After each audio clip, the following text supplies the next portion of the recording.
All right, folks, I'm going to show you a video of this Cyclone unit completed and assembled.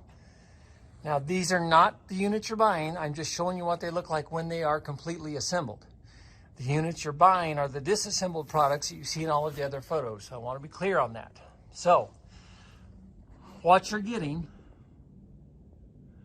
is you start with that flange. It says 1B and goes into that, what we're calling a cap. Okay, so you get the flange and the cap. Then you get this Cyclone body, and you get this airlock here on the bottom.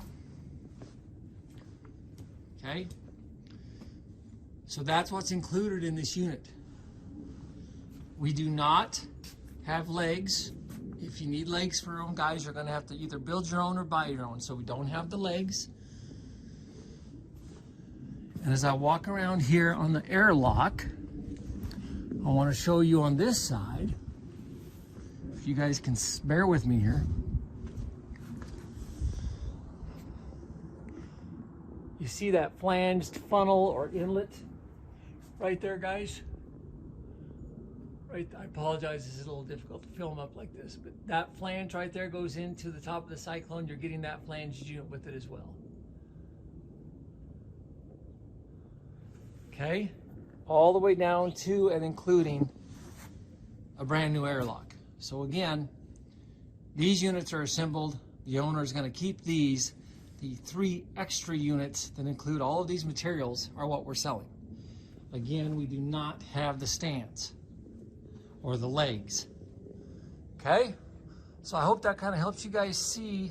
This is your inlet that we're looking at right here. Right there's your inlet. Okay, blows the material in.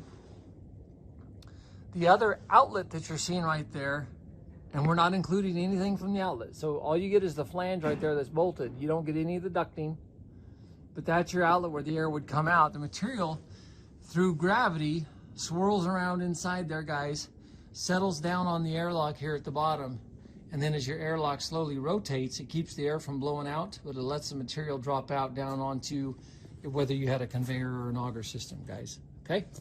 So I hope that helps you guys see what you're getting. If you have any questions, give us a holler.